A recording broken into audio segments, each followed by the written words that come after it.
Namaskar. I'm thankful to Viva as well as Northeast Science Movement for giving me this opportunity to share my knowledge with you all. But I will talk about the traditional medicines which has role to control the COVID-19. So I want to give message the nature having remedy within. I am Lokesh Dev from Institute of Bioresource and Sustainable Development, Sikkim Center, working as a pharmacologist. So coronavirus, in present pandemic, we all knows about the coronavirus. It belongs to a main virus group, those mainly infected human by zoonotic transmission, means from animal to human. And that outbreak was recorded in the year 1965. That time it was known as HCOV 229E. After that, severe acute respiratory symptom coronavirus was identified and outbreak was recorded in 2003 in Guangdong, China. Middle East respiratory symptom coronavirus MARCH-CoV reported in Arabian Peninsula in 2012. And recently, in last year, outbreak of mysterious pneumonia was recorded in December 2019 at Wuhan, China.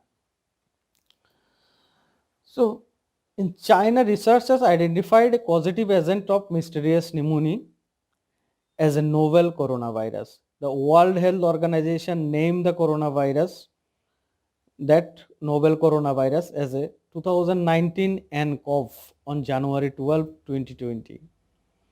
Then International Virus Classification Commission ICTV was classified 2019 nCoV as a severe acute respiratory symptom coronavirus 2 or SARS-CoV-2 on February 2020.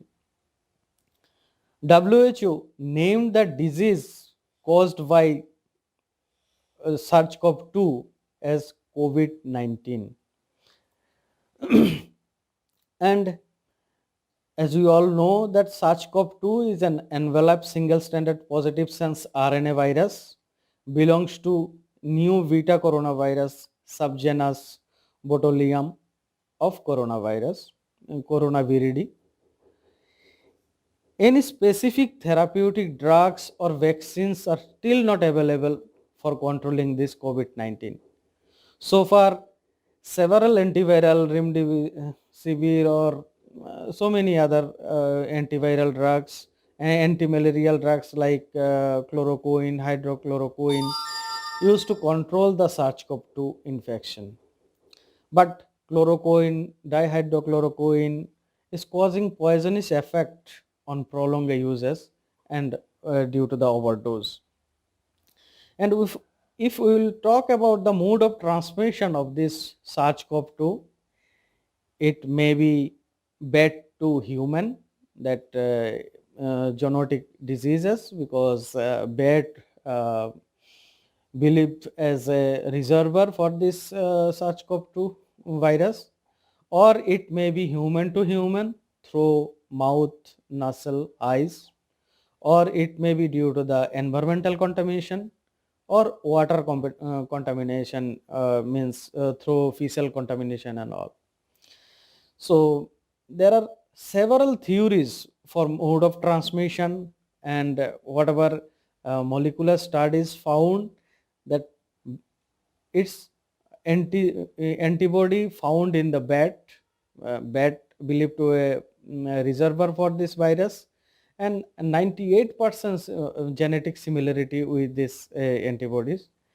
Or even there are some theories that when MARCH-CoV identified that camel was the reservoir for that.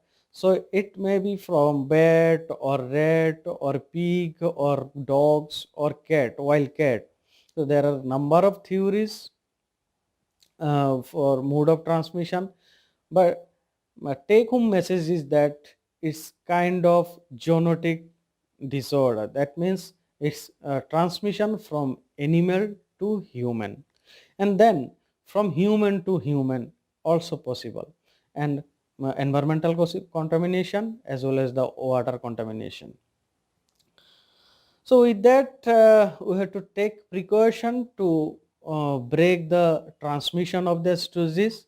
So means several experimental tools have been proposed for break the transmission of the SARS-CoV-2, like using mask, covering the coughing and sneezing, frequent hand washing, avoid touching nose, eyes, mouth before hand wash, and means a lockdown, that is if except emergency we should not move out from our home and maintain the physical distancing. So we all are practicing the same things for last 1 year. And if we'll talk about the pathophysiological events of the COVID-19, or that about that virus SARS-CoV-2, I want to share you a story that according to the journal, in 2001, means in Hong Kong, one in one patient, they have identified the antibody which is related to the SARS-CoV, but that same SARS-CoV outbreak was recorded in 2003. That means 2 years, long 2 years, one human was reservoir for that virus. And according to the recent literature, what we have found about this SARS-CoV-2, that recently what we are suffering, it's a encapsulated virus having spike protein. That spike protein nothing but the receptor binding domain, and its mode of transmission is it's enter into the human body through ACE receptor, that is transmembranic receptor, and that in the lungs it's transmembrane serine protease 2, TMPRSS2, which helps to enter into the cells. Once it's enter into the alveoli cells in lungs, it causes cytokine storm, and that resulted in the type 2 pneumonocyte cells.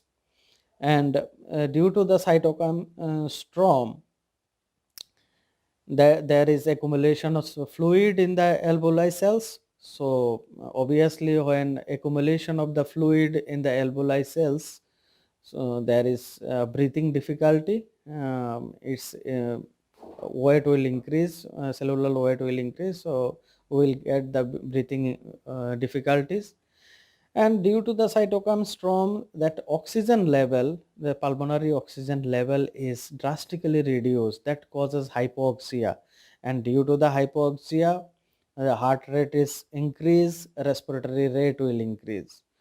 And also due to the cytokine storm, that activate the hypothalamus in the brain, and that causes fever.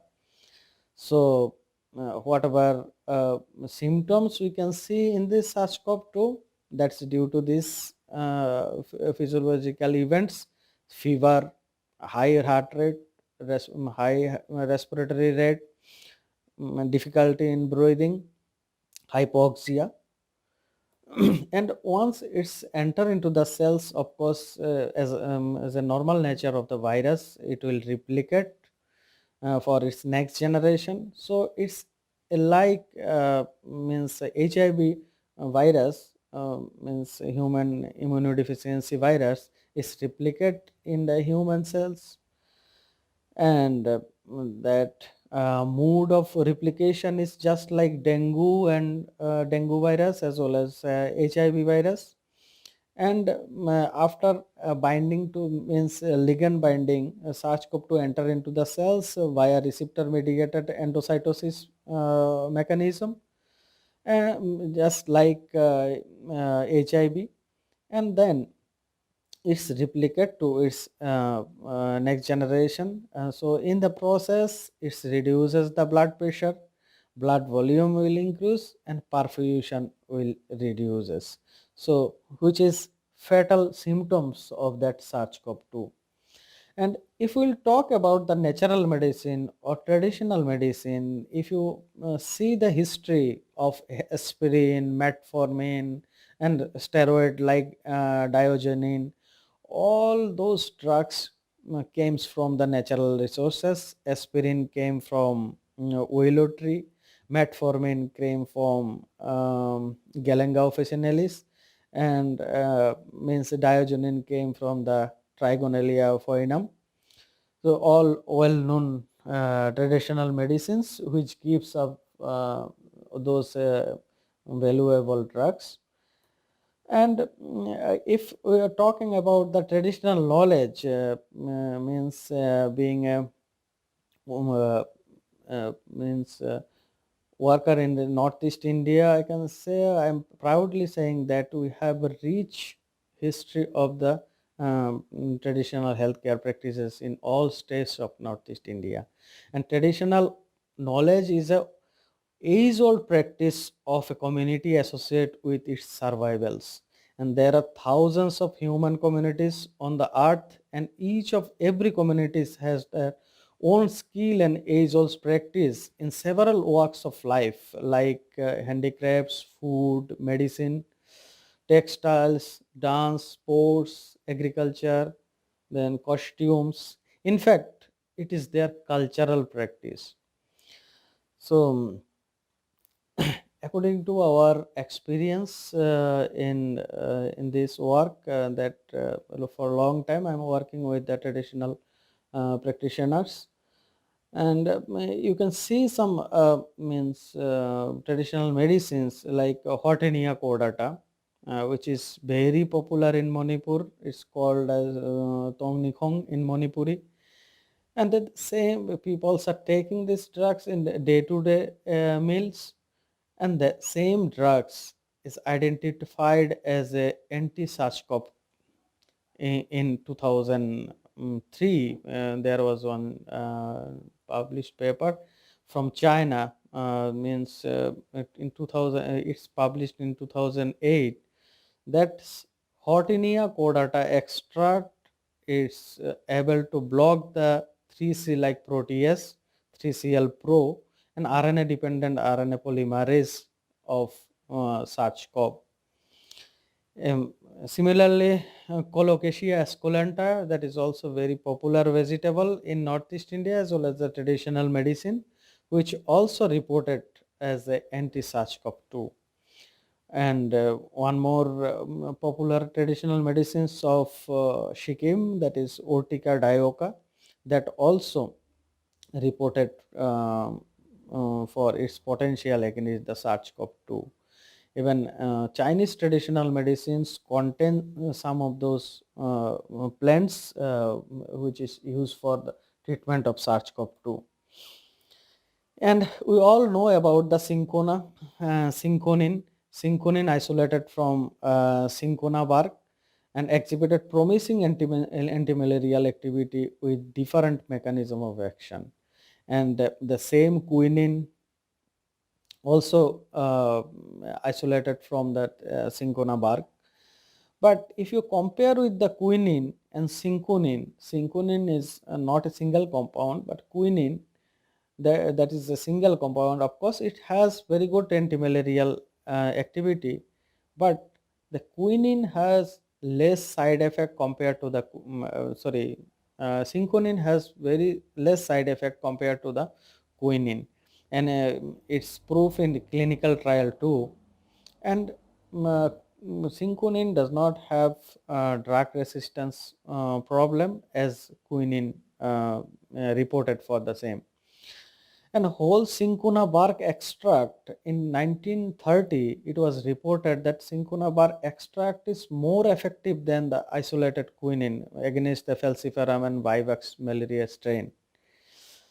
Similarly, several medicinal plants, crude extracts reported to have potent activity against different disease models compared to their respective isolated compounds.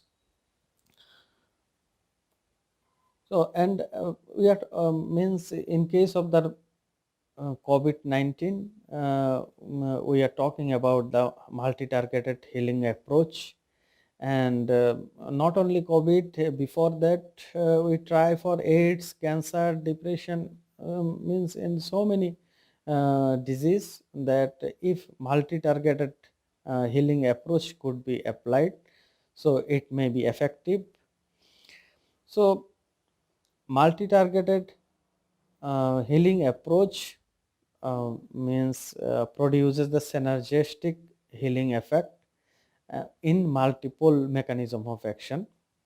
Hence, recently in 2019, Government of India approved that one new class of drugs, that is phytopharmaceutical drugs, which will be a crude extract or crude fraction, standardized fraction, which contain several components, several bioactive components, at least 4 identified bioactive components, and those bioactive components may work in different mechanism, and in that context we may think about treatment of COVIDs with multi-targeted healing approach. So for that multi-targeted healing approach, our means we have our rich traditional medicine in for development of such phytopharmaceutical drugs.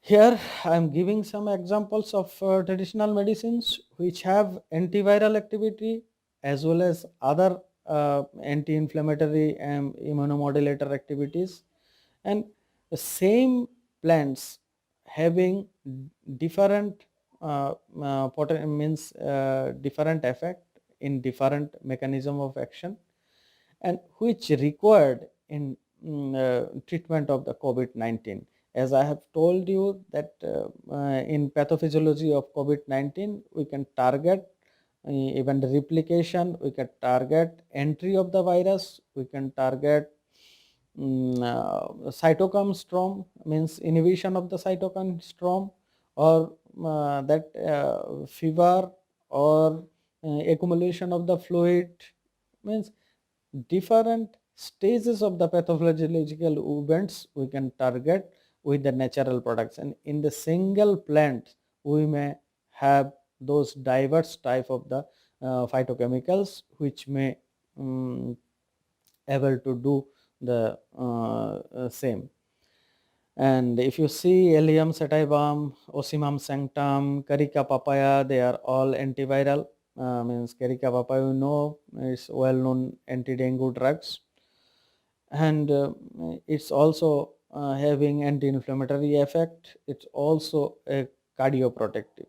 So in all walks of that pathophysiology of the COVID-19, we can use these drugs.